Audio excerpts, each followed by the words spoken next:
Amateur video shows a protest in Iran outside a base housing the Basij, a volunteer force under the paramilitary Revolutionary Guard.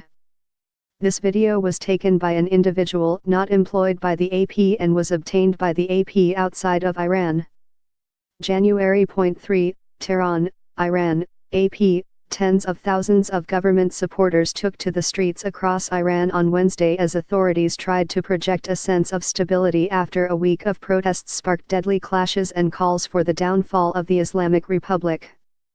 But even as state television aired footage shot from helicopters of the support for Iran's clerically overseen government, videos emerged showing the anti-government unrest that has swept major cities has also spread to the countryside in the nation of 80 million people. At least 21 people have been killed in the unrest and hundreds more have been arrested by authorities. Demonstrators' videos corresponded with Associated Press reporting from outside of Iran, though individual activists remain unreachable and the protests for now appear leaderless. It was not clear if new protests were held Wednesday or if the videos showed earlier events. The past week's protests have been the largest since the disputed 2009 presidential election, which ended in bloodshed. While many Iranians denounce the violence that has accompanied some demonstrations, they echo the protesters' frustration over the weak economy and official corruption. The government should not punish the guilty and the innocent alike, said Mohammad Hossein Vakili, a 20-year-old computer science student in Tehran who has struggled to find meaningful work and who joined in peaceful protests. Caption close. Why should they arrest someone like me when I protest the rise of the price of eggs? He said.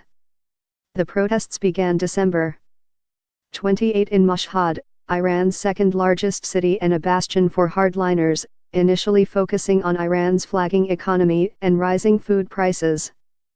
Now, they've morphed into demands for wholesale change in Iran's theocratic government.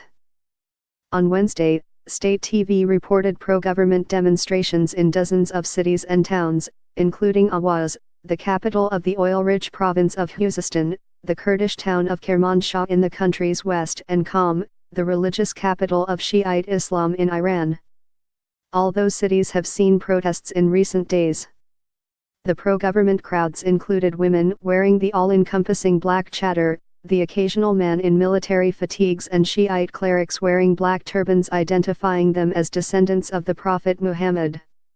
Some claimed online that government employees had been instructed to take part, something Iranian media did not discuss. The English-language press TV broadcast Wednesday's pro-government rallies live, saying they sought to protest the violence that has taken place over the last few nights in cities. State TV said the demonstrations served as an answer to the protests, which it blamed on servants of the U.S. Among the slickly produced signs carried at the pro-government rallies were ones targeting Israel, Saudi Arabia, and the U.S. Iran's supreme leader, Ayatollah Ali Khomeini, has blamed the protests on meddling by enemies of Iran.